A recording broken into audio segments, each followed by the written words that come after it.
I want to thank IMP for their partnership in working on and crafting the legislation that we're here to talk about today, as well as the National Independent Venue Association for leading on this issue nationally. DC is not alone here. And while DC Attorney General Brian Schwab couldn't make it today, we do have members of his staff and their consumer protection team to show they're ready to get started, and appreciate you all being here too. Again, I'm honored to be up on this stage with so many people who make DC's music scene so special, and to announce the legislation that I think is going to strengthen our music scene and protect the public and our concert goers by making it a lot more affordable to go see a live concert. Today, I'm proud to be announcing the Restricting Egregious Scalping Against Live Entertainment Amendment Act, or the Resale Act. We like our acronyms, so we'll call it the Resale Act. The bill goes after one of the main cost drivers and the frustrations of buying a concert ticket: digital scalpers and middlemen. Concert goers, pure and simple, are getting price gouged. Often, as digital scalpers are using technology to scoop up tickets immediately and then drive the price up on those tickets. When you see a $55 ticket on pre-sale for as much as $1,000, that increased cost is not going to the artist, it is not going to the venue. It's going to the digital scalper and platforms like StubHub, and Vivid Seats, Ticket Network, Ticket Center, and SeatGeek. These digital scalpers and platforms, they're not performing on the stage. They're not running the venue. They are just the middleman, making everything a little bit worse and a lot more expensive.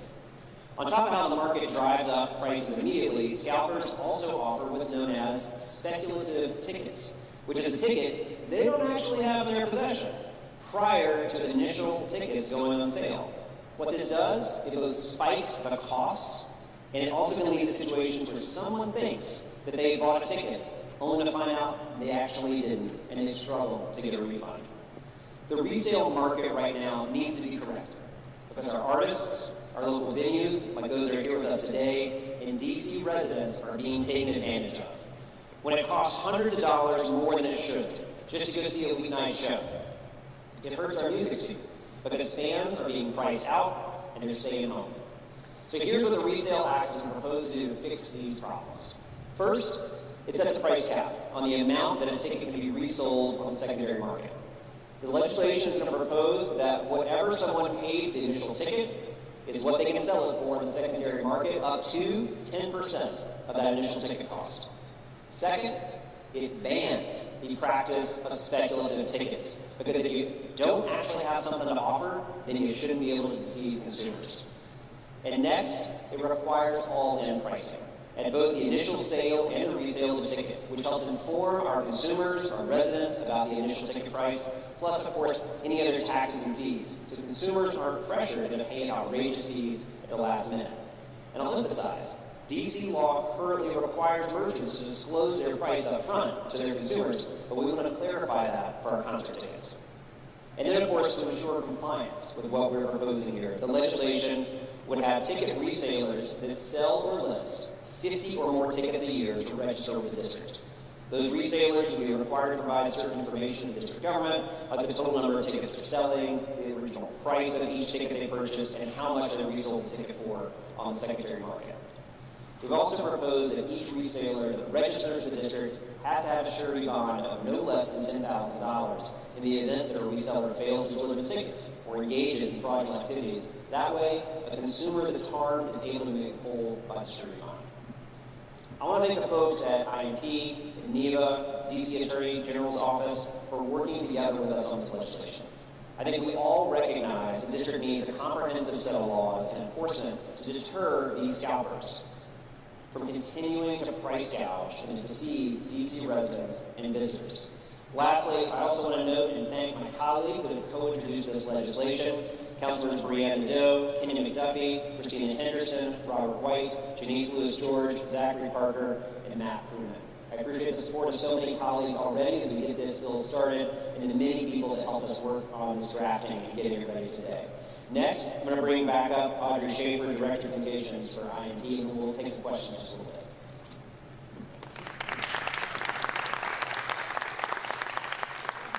Thank you so much, and I need to tip my hat to the people that are here with us on stage.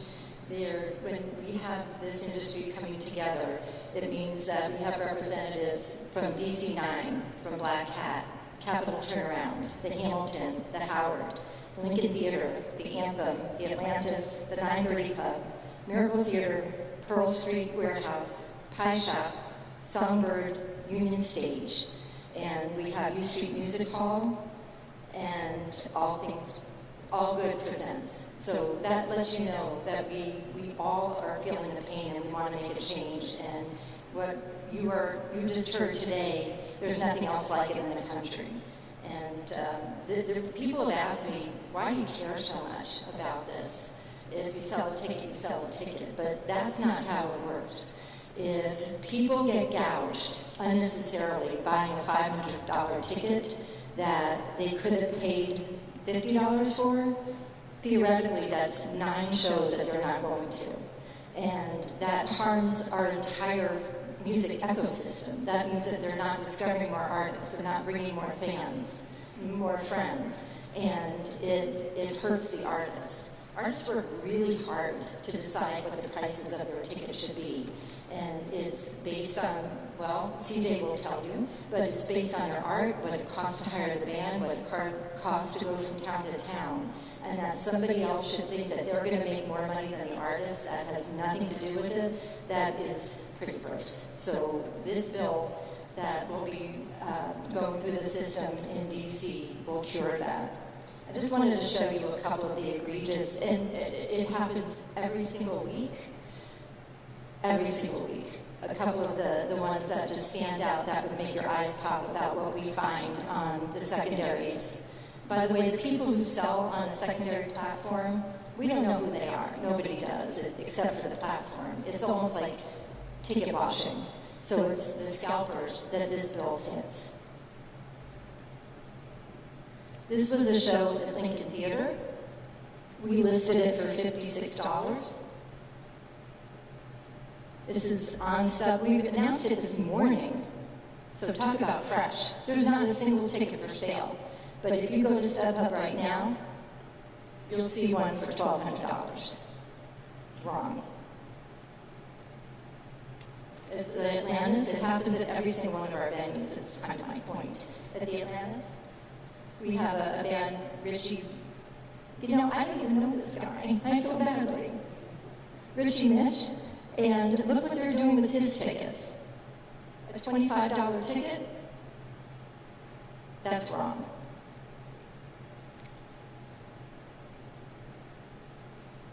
The 930 Club, a $55 ticket, $12,000. That's insanity. I don't know that anybody bought that. Somebody might have. And they have, when they find out that they could have gone to our window and bought it for that price that's down below, they're probably not going to go to a concert again. And the last one I'll show you is here at the Anthem with Gracie Abrams. It just breaks my heart to see them do this, and that will stop. The last thing I want to say before I move on is it, as we said, it obviously harms the consumer.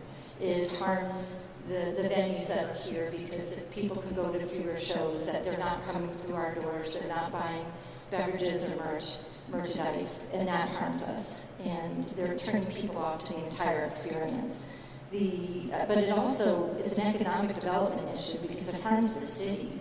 There was a study out of Chicago the year before COVID that showed for every dollar spent at a small music venue, $12 in economic activity was realized by area businesses. These venues are a magnet for the city. People fly in, they drive in, and when they come here, they go to the restaurants, they stay at the hotels, they go to the bars. If they're not able to come, then it just harms the city. And everybody's heard the story about people flying overseas to see Beyonce and Taylor Swift because it was less expensive there than to fly and get a hotel than to buy a ticket in the U.S. That needs to stop, and it won't here. So at this point, I want to thank everybody who has supported this. Thank you so much. Thank you so much, Councilmember Allen and his team, who are just fantastic. And I think you need to hear it from an artist, one of my absolute favorites, who happens to be a DC person, CJ Johnson, who is with Oh He Dead.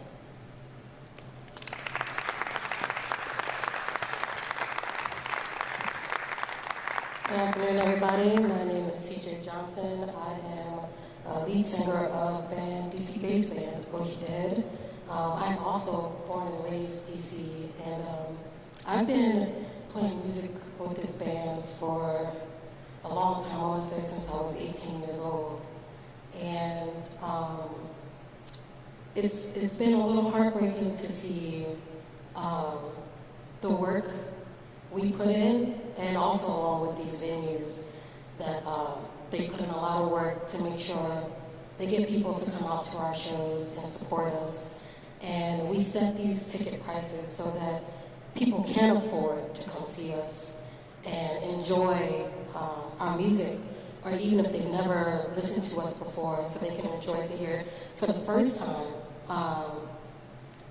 And to have them be raised to such a price to where they're unaffordable, or they're not even getting their tickets. It's just unfortunate.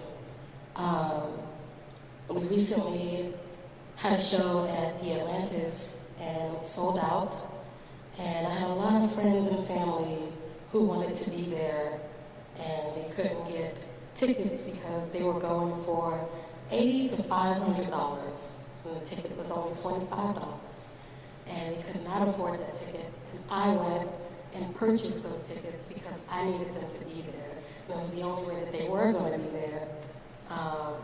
And that's concerning. That's me being an artist and a consumer at the same time.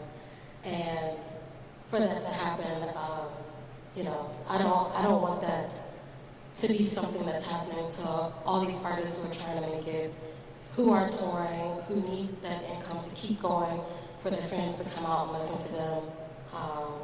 So I just want to thank everybody for letting me be here and talk to you guys about that.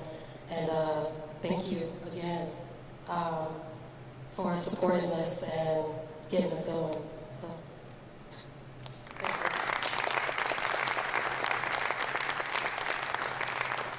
Thank you, CJ.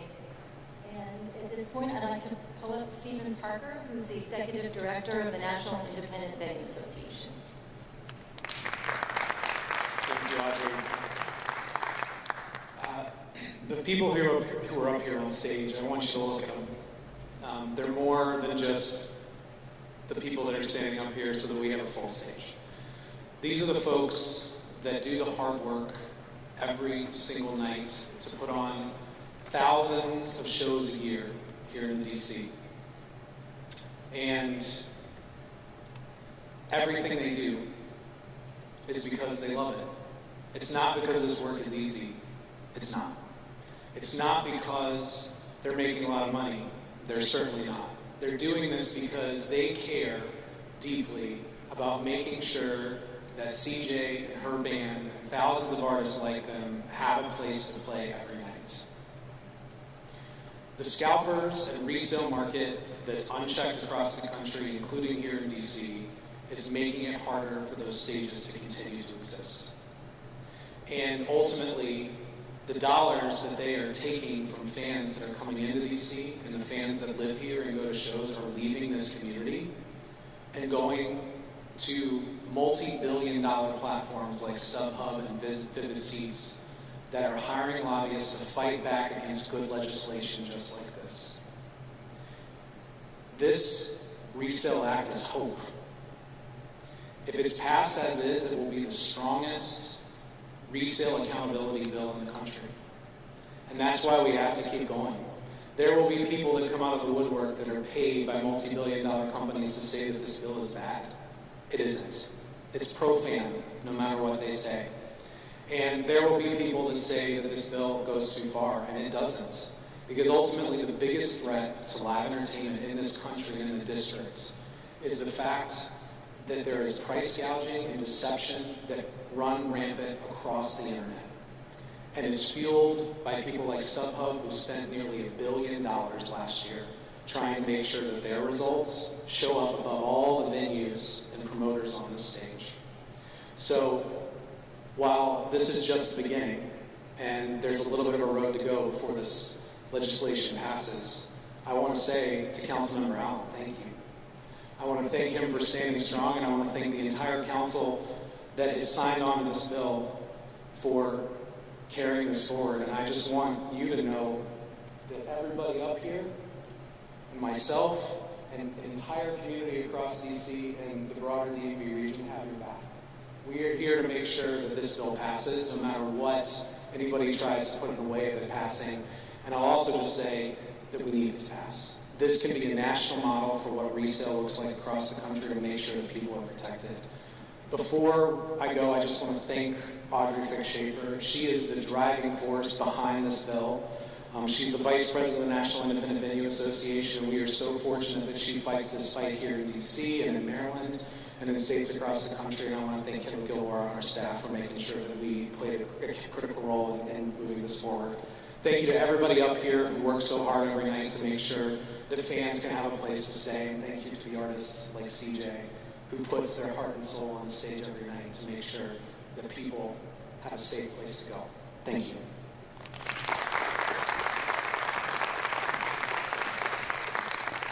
It's a team. It's a team. And speaking of team, Kevin Erickson with the Future of Music Coalition. Come on out.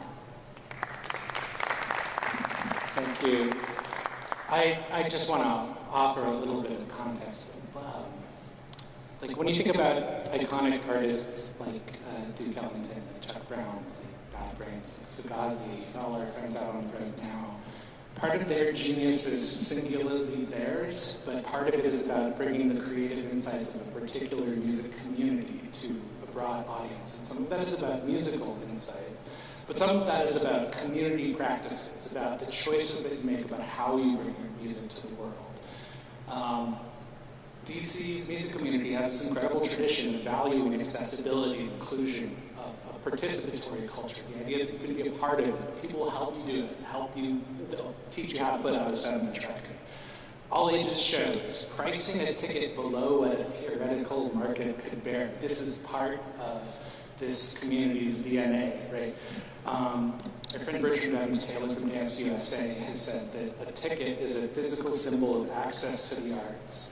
And this takes on even greater importance when you understand that active participation in music culture is about something that's bigger and more profound than celebrity and commerce and entertainment. It's a vehicle by which communities have historically voiced issues of concern and been galvanized. These ideas and the way they've manifested specifically in DC have already had profound impact around the world. 25 years ago, Future Music Coalition was started in part with the idea that some of the insights of the independent music community could be applied to public policy. We have to move away from debates that are dominated by a set of big corporations on one side and another set of big corporations on the other side. And if we do that, we can get to policies and business practices and systems that align the interests of artists and fans. We don't have to accept the way things are. We don't have to accept extraction-based business models. We can imagine something better. We have to bring people together across differences and commit to collaborative problem solving and include the ecosystem of diverse businesses that contribute to our music communities. It's going to look like different things in different contexts and different scales, but all of this works best when we understand that musicians and fans are on the same team and we work for systems and policies that treat both parties as crucial contributors to this precious thing that happens when people come together around live music. And that is part of what's happened in this national agenda that has coalesced around this idea of fixing ticketing, fix the ticks. And here in DC, we're especially well equipped to contribute to that. We have an Attorney General's office that has shown real leadership in both participation in the DOJ case, taking on the monopoly problems, and also simultaneously taking on StubHub over deceptive practices. We have a lot of momentum. Last year, we saw strong bills passed in red states and blue states alike, Arizona, Minnesota, Maryland, more likely this year. And so the opportunity we have now in DC is to bring the insights of this community around inclusion, accessibility, and making the rules ourselves as artists and fans to the national stage. Thanks.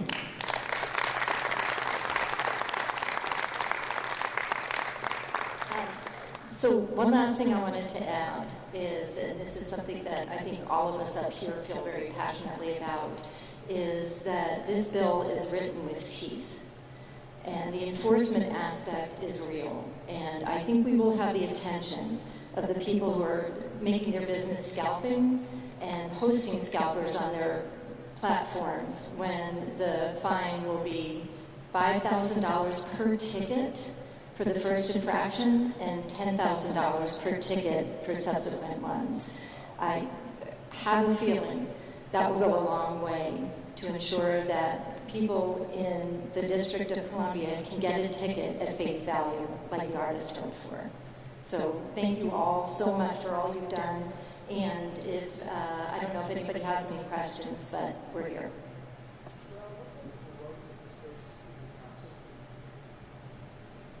I'm going to repeat the question just so everybody could hear. So the question was, what type of road does this travel with the council? Well, I'd love to be able to predict exactly. It's going to be unanimous vote and support. What's going to happen is the bill's going to be introduced. Already we have 8 co-introducers. I hope we get a couple more online with their names on the bill. Obviously that's 8 out of 12, so you're starting with 2/3 of the council already in support. That bodes well for this bill's success. It'll get referred to a committee. We don't yet know exactly which committee it gets referred to. The next step after that will be a public hearing where I have a hunch.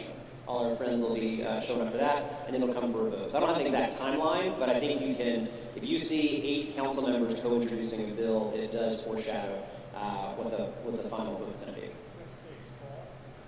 I'd like to see it up in the fall, absolutely. Thanks. Megan? Yeah, if you can hear me back here.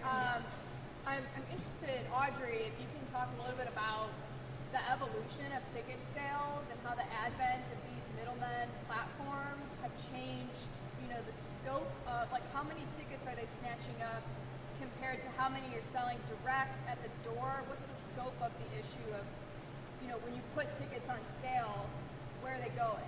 Sure. Well, as you saw from that slide, people are putting tickets on sale that they don't have before we've released any. So that's the speculative aspect that will be illegal. It's a fake ticket. You can't sell what you don't have. I mean, that's what it should be. That's the first piece. The other piece is there has been a bots law that's been in force since 2016. It's federal. It has only been enforced one time in the United States, but people are using computer devices and bots to vacuum up all the tickets every single time shows go on sale. And it must be really, really hard to prevent that. I know the ticketing companies, the primary ticketing companies do everything they can to combat it, but it still happens. And the beautiful thing about this bill is by taking the financial incentive out of it in DC, there's no reason why you would go in and use a bot to pick up a ticket that you have to sell only at face value. So there's that. But you asked the question also about people walking up. People do still walk up. Everybody's got different systems, but we have for our 4 venues in DC, we have box offices that are open, and you can buy a ticket to any of our shows at those box offices without a convenience fee because you made the effort to come on down. Middle, Chris? Yeah, this all sounds pretty good overall. The thing that I have seen or not heard anything about, though, is this going to impact Live Nation Ticketmaster, who run their own secondary markets. So you can buy a ticket directly at a lot of venues, but then are they still going to be able to increase fees past the cap? Are they going to be considered a secondary ticket market or a primary ticket market? Because they are Ticketmaster, and as we know, they're the big dog here, bigger than SeatGeek and StubHub and all that. So the 2 biggest threats to all the venues that you see represented on the stage today are the resale market that is going to be fixed in DC and the Live Nation monopoly. This bill absolutely would apply to Live Nation as I read it, and ultimately Live Nation, in addition to their monopoly power, because of the resale market, they're part of the problem, and this would apply to them as well. If I could go quickly, the way the bill's written, it's agnostic. It doesn't matter who you are or what platform you use. You cannot sell a ticket for more than you bought it for all in, plus up to 10% for the platform that's hosting, because they are doing something.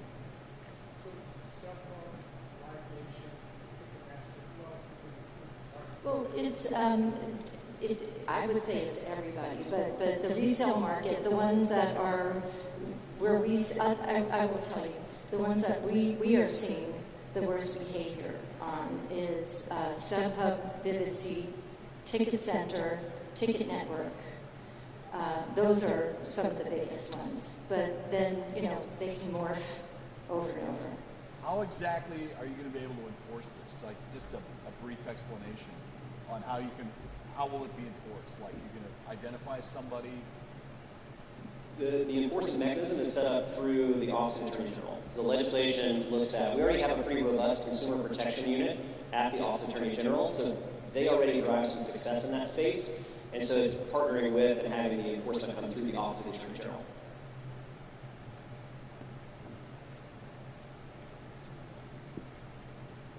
Well, if anybody else has a question, let me know. If not, there's some refreshments over there and a beautiful dessert that we can call lunch. It's a Warfel. It's a special treat that you can only get here. It's a Belgian waffle with really gooey chocolate and caramel sauce. So have at it. Thank you all so much for coming. Really appreciate it.